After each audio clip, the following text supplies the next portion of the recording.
How you doing, everybody? It's Wednesday, January the 20th, 2010, and I just want to talk about one brief thing this morning. It's early on in the morning.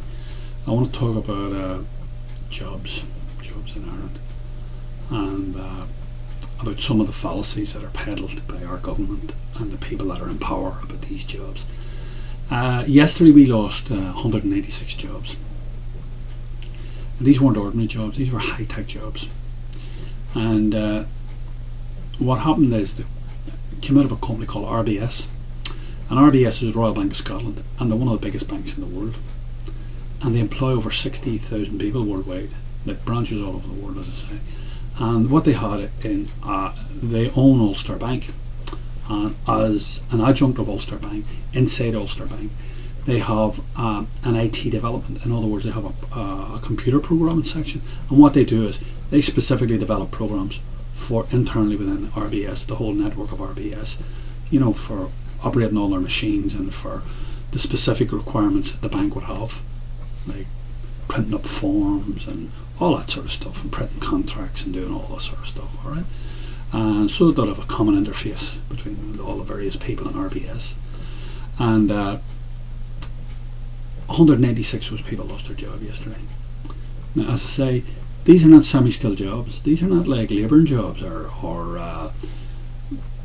like people that normally work in a bank, which are semi-skilled jobs. I'm not talking about that. No. These would all be computer programmers, etc., etc. These would all be like all these people have diplomas in computer programming, in IT, and developing software, and all sorts of stuff. They'll all be along that line. These are high-tech jobs. Now, we're always told by our, the people that run our society, the government and all the good and the mighty, that we have to get away from the semi-skilled business and these unskilled jobs. And what you need skilled jobs. You need high-tech jobs. And when you get them, well, you know what happens then. You have serious employment then. Well, you don't have that if you work for RBS. And what prompted that within RBS was that last year the British state had to give them a whole clatter of money to keep them alive.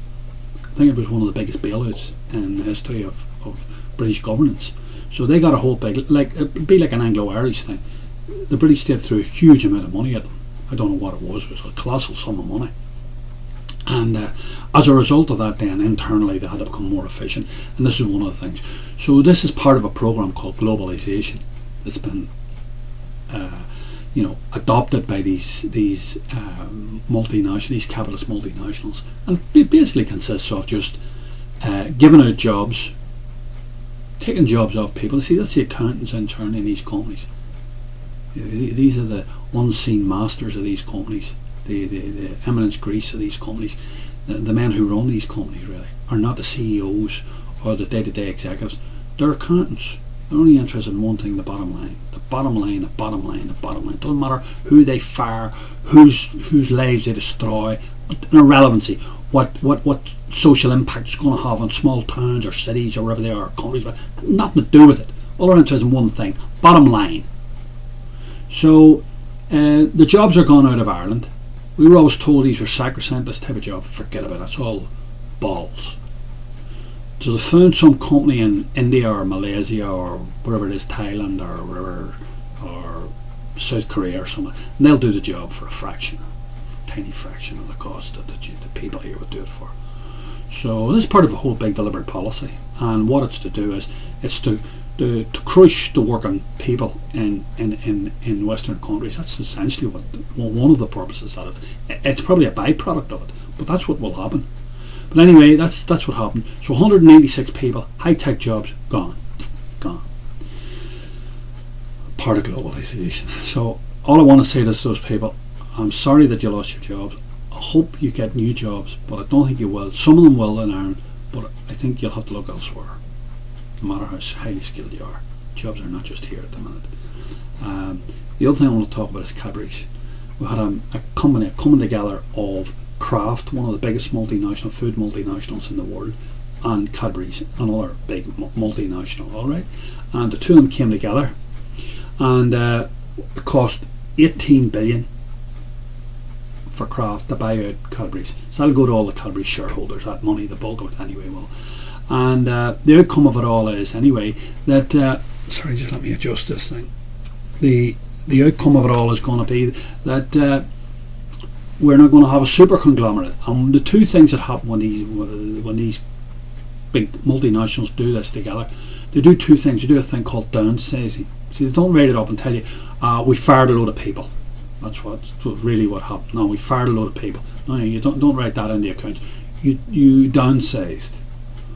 But really what happened is a load of people were fired, thrown off onto the Douro River. Well, they're unemployed now. So you cut the workforce back by a huge amount. Alright, that's the first thing they do. And the second thing they do is then they do a reassessment of assets. That's the other thing they do. And what that basically means is they do asset stripping. In other words, it cost 18 billion for company A to acquire company B. And what they do is, as soon as they acquire the big it becomes then a huge multinational, they asset strip it all off, sell off big sections of it. So the 18 billion it didn't cost them, no longer 18 billion. Probably at the end of a year or 2 years, cost them 12 billion. So they got this company for cents on the dollar, as it were, right? Cents on the euro. So that's the story. Now, how does that apply to Ireland? Well, we have a factory run by and it's been there for a long time. Seemingly it's been there from the 40s, up in Coolock, Cadbury's, and I hope it doesn't affect the people, but you got to be pragmatic. We live in a real world run by capitalists, men with big social conscience. So we see what happens. As I say, I hope nothing does happen, but I'm fearful that it will. And just given the whole circumstance we find ourselves in, and I will talk more.